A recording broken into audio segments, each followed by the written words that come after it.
Hello, this is Mr. Alvarez, and I'm going to be showing you section 3 of the group comma form with alterations. Okay? So starting where we picked off from the end of section 2, right, we're getting ready to go into our step twin low block right here. All right? We could bring our hands around in a circle right here as we go into our twin low block. Okay? That is always an option. It doesn't have to be a step 2, all right? So we bring our hands, we flare them up and around, cross the hands, and twin low strike, all right? Just nothing too big right there. This is making an extra little flare motion as you go in, all right? Flare, boom.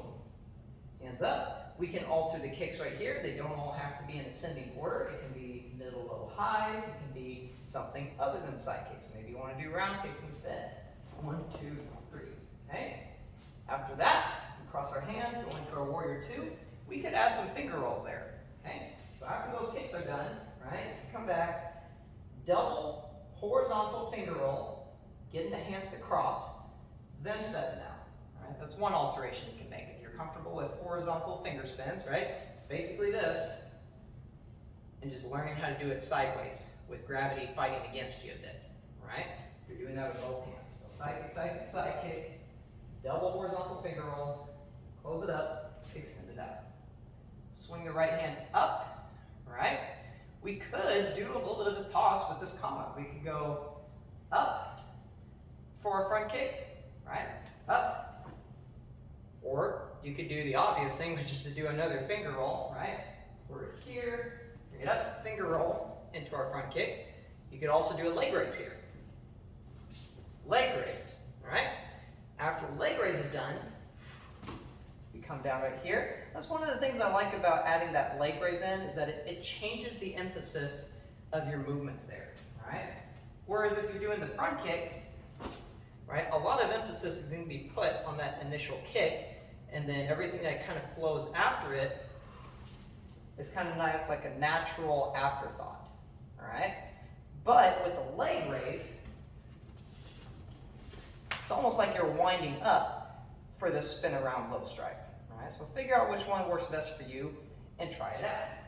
All right, so finger roll addition for a front kick or leg raise, whatever you're doing right here. We start going down. Our hands are moving around in circles anyways, so keep in mind that there are some illusion possibilities that you can add in right here. Okay, we could come up for this side. 1, 2, 3, all right? Now, just keep in mind if you do try and do any kind of illusions with this, you're going to be facing away from the judges, right? So from the perspective that you're at right now, you got the same perspective as the judges. So anything that I do from here after my front kick, all right, it's not going to be something that they'll see a whole lot of. So just keep that in mind when you're trying to make these alterations, okay? Whatever you choose to do, we're now here. Right kneeling stance, facing the side. Here's another finger roll opportunity. Right hand. All right? It's the only change right there. You're popping, switching your feet. Your right hand is doing a finger roll as your left hand snakes its way up. Okay? Finger roll and then strike. Now, when we go to the front right here, we could do a similar thing to what the bow staff alterations do. And we can come, let's see, we finished here. We could come up into a side strike inverted cut into an X block, okay? So that's another alteration we can make, just literally adding a step through spin, okay? So we come up, side chop, inverted cut, step through spin, hands come to your sides, X block, okay?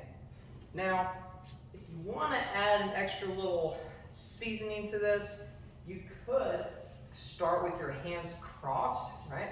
So I'm not explaining this well. You go into your side chop, in your inverted cut, you're spinning around. You could cross your hands first to make it look like you're about to do like another side chop or maybe like a twin strike, and then at the end, pull into your sides, do an X block instead. I know that's a very popular faking maneuver that comma practitioners will sometimes do. Okay? So again, another quick example, another quick explanation, side chop, inverted cut, cross hands, pull back, X. All right? Let's continue onwards. Hands up above the head, bring them up.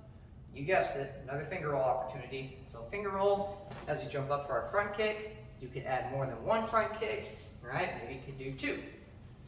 1, 2, with the finger roll. Twin punch at the end, okay? And then when we shuffle back, hand roll into reverse grip, strike. I personally like that how it is, so I don't see any reason to change that. But maybe you can think of something you want to add in there instead, right? Try it out.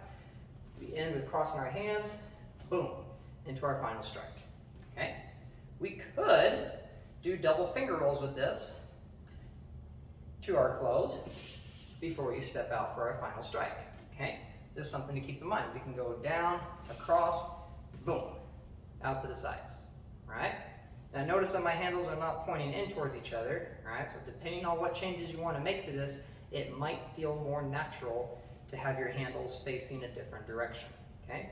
Which if you're doing this form on your own, that's all fine and good. You don't have to stay in sync with anyone else around you. If you are though, please make sure that whatever alterations you make to your form, 1, 2, right, that you're still ending in similar or the same postures as the rest of your team.